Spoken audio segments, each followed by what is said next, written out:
think the way how I managed is to really organize myself a lot, to have like really fixed days or fixed time frames where it was clear that I'm not working at that time. Somebody who jumps in and wants to change everything is also maybe not the right way to do that, because I mean the reason why this business was successful till now is because things are working like that.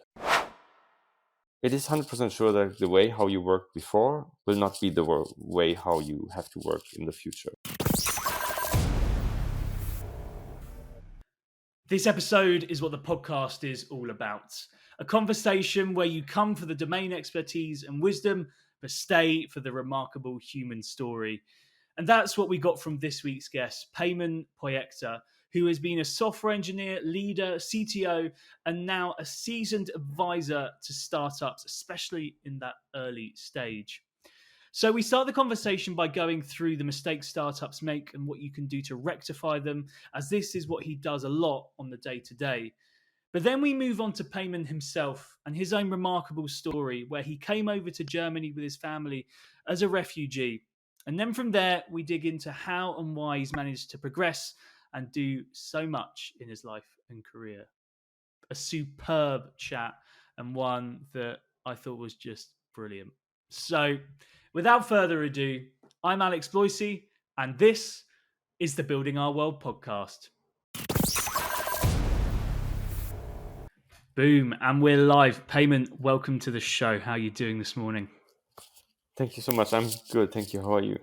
All good, thank you. I wanted to start because you've done a lot in your career and you're doing a lot now. But I think it's probably better for you to explain what it is you're actually doing at the moment and how you are serving the tech community. Yeah.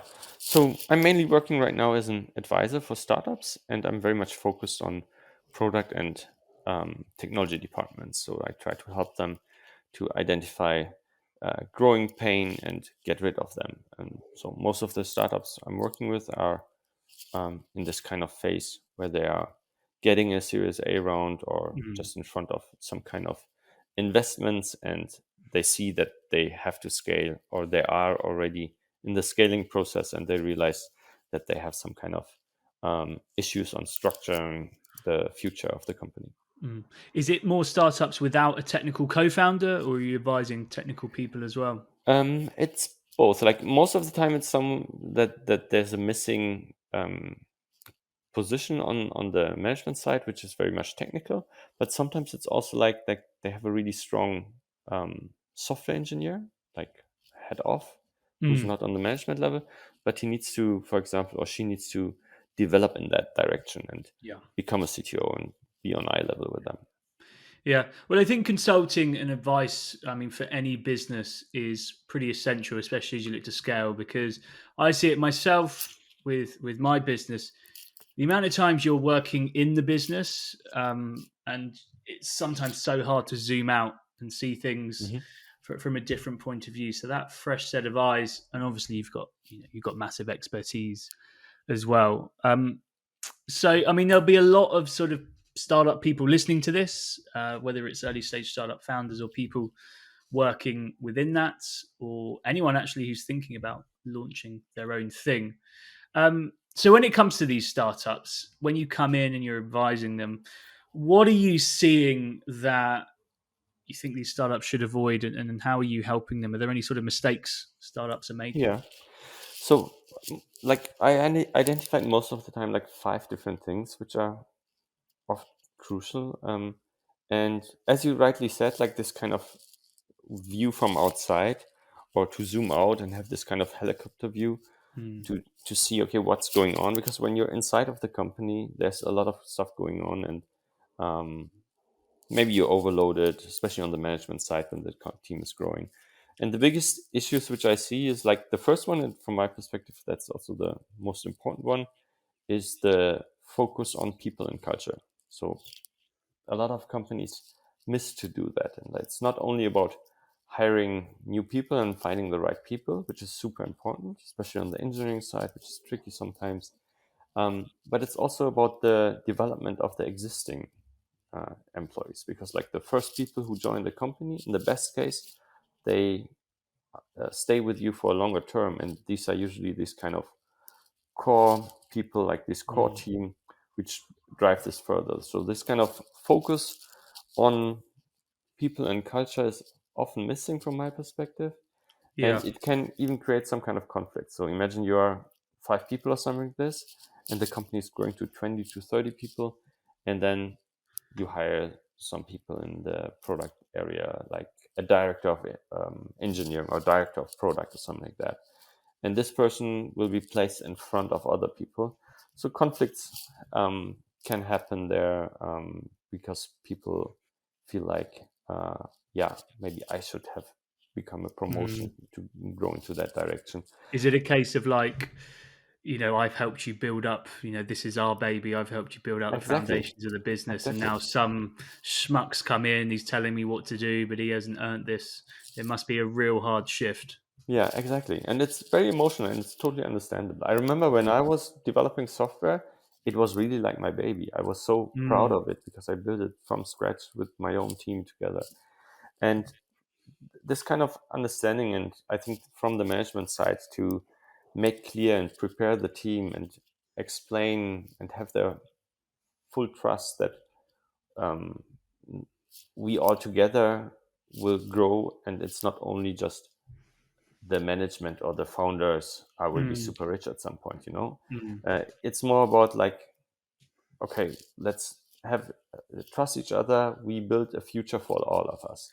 That's, I think, the main point. And in this kind of environment, like especially when the company is growing and you hire a lot of people, I realized like this kind of topic of diversity and also the emotional intelligence which people have are super important for the team, especially when new people are joining.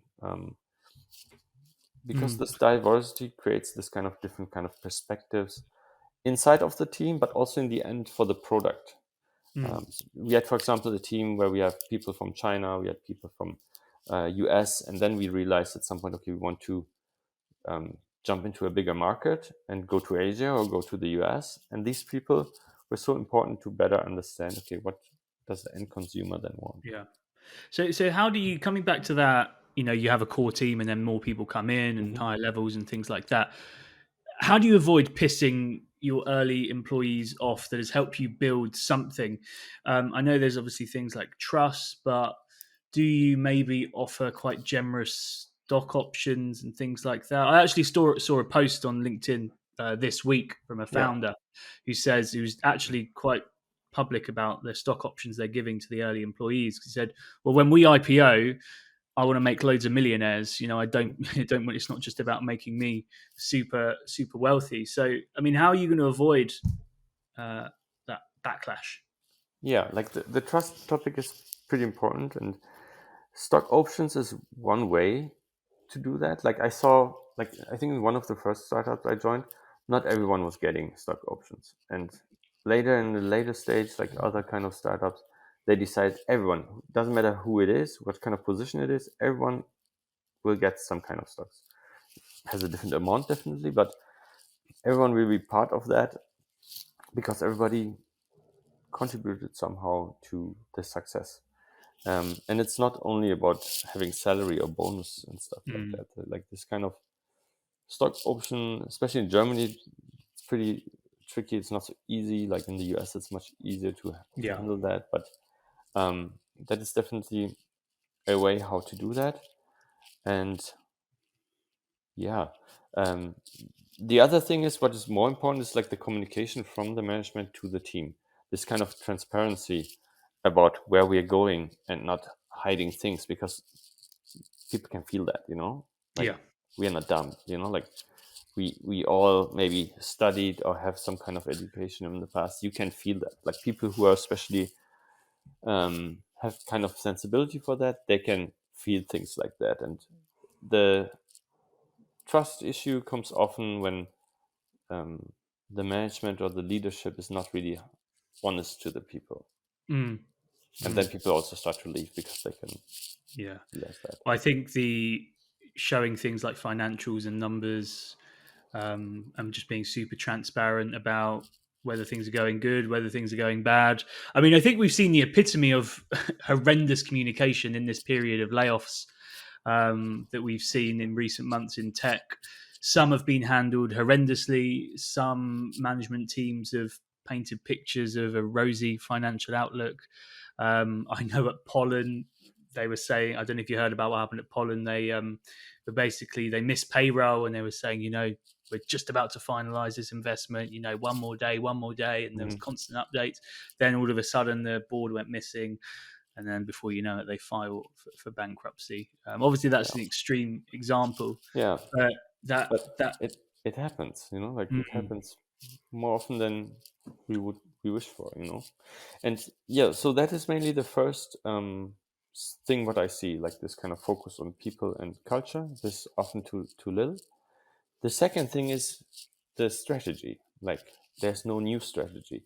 Like startups are often in different kind of phases. Like when you're 5 people, it's a total different kind of work when you are 50 people or when you're mm, 200 people. And so what startups often do, like they refer to previous success, um, and try to do it in the same way, but they miss to understand that, okay, maybe you did a good job there, but maybe there was also kind of piece of luck, mm, that you were at the right place to the right time at the right place, and it worked out.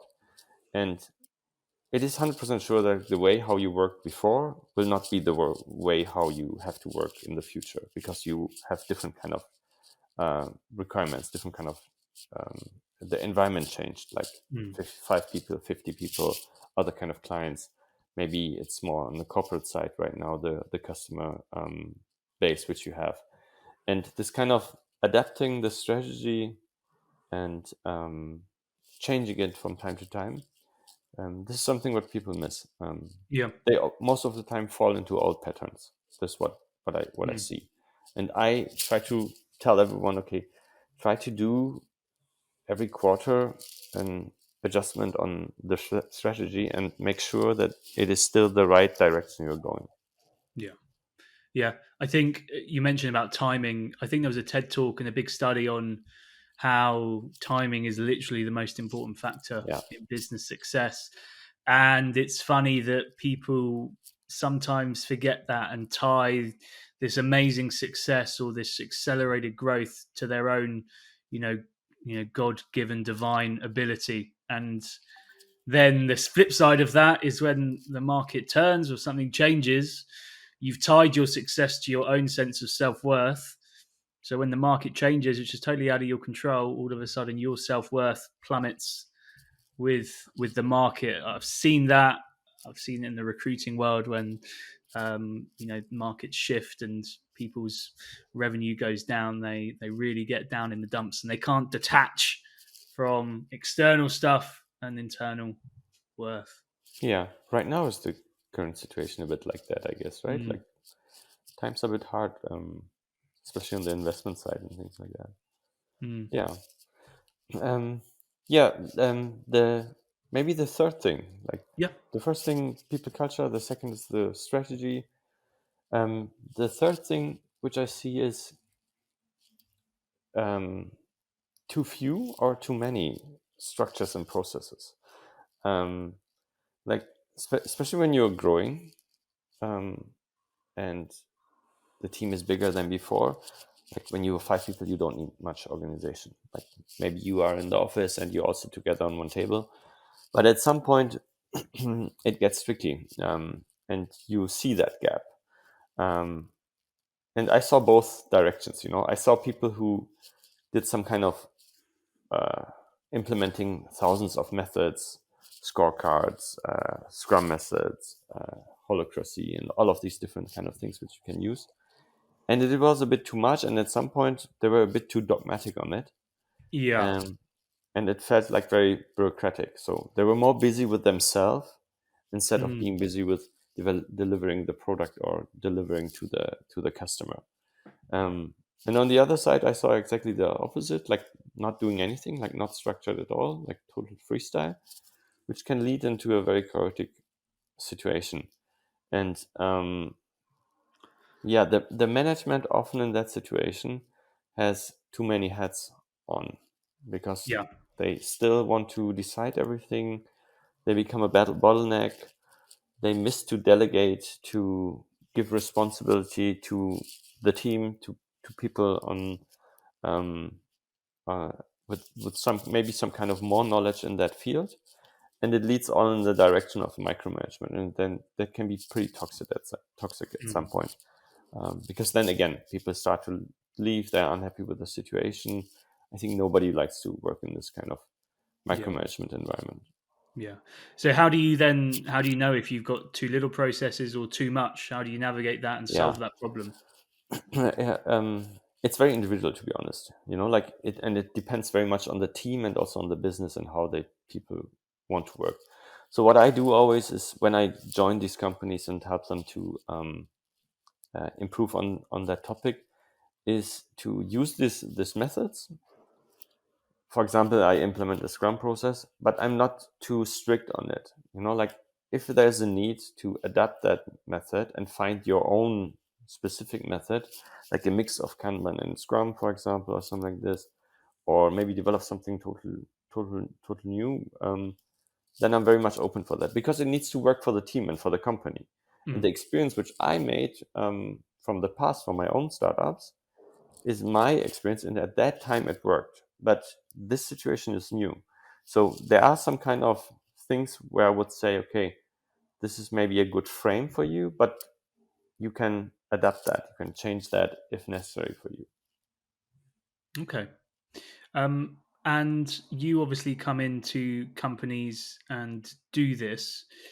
Um, I suppose one thing, as someone like myself who has a small business, you can get pretty entrenched in your own viewpoints and attach yourself and come up with an opinion on how things should be done, and it's pretty easy to dig Yeah, yourself in. yeah, And once you do that and get too tied to something, it's quite hard to maneuver without obviously denting your ego, which is something everyone has. There's no getting away from that. yeah. So I was wondering, I mean, from your point of view, how are you communicating this to founding teams? And do you ever get any sort of pushback, or could you navigate how you display this wisdom? um, is it mainly about this kind of way that people yeah, use everything from their past and from their experience? Yeah. um I try to do it slowly, like, it's a technical example, but maybe I come up with that. I hope everybody Yeah, yeah, understands that. So there was this kind of technology, Maven, um, to build the application, and it was pretty standard for some time. And I had a um, senior software developer in the team. I was a director of engineering, and he was super strong. He was one mm, of the best engineers I ever met, and um, he was always using Maven. And there was a new kind of technology which was called Gradle, which was a bit more dynamic. It was easier. The code was smaller, and all of that stuff. And he didn't have any kind of experience with that. And in the end, like, I tried to tell him, okay, let's move in that direction, and he was totally against it in the beginning. So what mm, I did is, like, to give them some kind of space, to show them how it works, to give them kind of space to experience it, and then leave it up to them if they want to go into the direction or not. Because, like, I think everybody needs to have this kind of own experience to understand, okay, this is really better, instead of just blindly trust someone else. yeah, And it took 1 or 2 months for the whole process. But I think if you let the people learn and give them enough space to learn that, then things can happen automatically. And the thing is, like, maybe I'm also wrong. Maybe this person knows something what I don't know. yeah, So I'm pretty open also to understand the perspective of someone else, to see what is really the best solution. But in that case, it was the way to say, really, okay, I show you how it works, and I show you where the pros are, and why we should go into that direction, why it's beneficial for us, and then I leave it up to you for the next few weeks or mm, month to decide if you really want to go in that direction. And he had the space to really try it out. Yeah, yeah. I think that is super crucial, isn't it? You've got to give people the space to make their own mistakes, to learn, and I think as well, you'd be much more well received because if someone's coming in, whether it's in a startup or a sports team or whatever, if someone's coming in and bang, bang, bang, changing everything straight Yeah, away, yeah, um, that's going to piss a lot of people off and yeah, could do a lot of harm. I mean, I'm sure there's sometimes situations where maybe you have to grab a situation by the scruff of the neck, but when you're dealing with people who are very talented at what they do, no, I think that is a very good approach and very yeah. underrated as well in the business world. And I think, to be honest, like somebody who jumps in and wants to change everything is also maybe not the right way to do that, because I mean the reason why this business was successful till now is because things are working like that, and Yeah. um, these people are often also a bit more specialized in that field than you are. So I think joining and listening in the first step is something what is super important in the first step, and that's what I'm doing usually. Like the first few days, the weeks, I'm just listening to understand. Okay, why is it working like that? Why are you doing Mm. this kind of things? Yeah, Yeah, that's so good. It's the classic, isn't it? You get it a lot in sales. Obviously, I'm more in, yeah, I suppose we're all salespeople, but that's sort of my bread and butter. And yeah, the first thing you learn is, don't jump in with your solution before you know the problem. Um, true. Um, yeah, should I go on with the fourth mistake? yeah, absolutely. So, Okay. yeah, please do. Yeah, so the fourth one. So again, first one was people culture, second strategy, Mm. third one too many structures and processes, and the fourth one is, which I often saw also, is developing customizations, like customizations for the client, for the customer. Um, when you're a small startup, you anyways have a strong dependency on the first customer, and you have even more dependencies when you start to do this kind of customization, like to really identify, does this feature work for several companies, or is it only this kind of specific solution for that company? And if you don't take care of that, then you become this kind of, do you know these restaurants which sell everything? Like they have sushi, they have burger, they have Mm, Indian food, and yeah. nothing of that food is really good somehow. And you try to avoid to get into that direction, like you try to do really good pasta maybe or something like that. And if you do this kind of, if you go into the direction to do customizations, then it becomes that kind of restaurant, and the product becomes messy. It's at some point not manageable anymore, because you need so many people to develop each customization, and in the end you realize you have different kind of products. It's not the same anymore, different kind of versions also, and then you need to maintain it and stuff like this. And the tricky part there is really to say no, like a lot of companies can't do that really because they depend on it. But to really say no to the customer and to say, no, we can't do this customization. And when you're really super honest, it is also the case that this customer who wants this customization from you is in the end not really your customer. It's not really Mm, your target um, audience. And yeah, this saying no, I think, is the trickiest part there. mm. That must be hard, especially the early stages of a startup, because you're right. You're looking left and right for opportunities. You need money, you need revenue, you need to keep the lights on. So I can see that that would be tough in practice, especially emotionally, when maybe you do have an avenue you could pursue that could make a quick buck, but in the long term, it's kind of useless to your overall vision. So, do you ever get that sort of pushback at all, or have to deal with that dilemma? Yeah, quite a few times. And I had it from several sides, like not only that the customer doesn't understand really why we should not go in that direction, also the issue that the management doesn't understand that. And then you need to talk to everyone a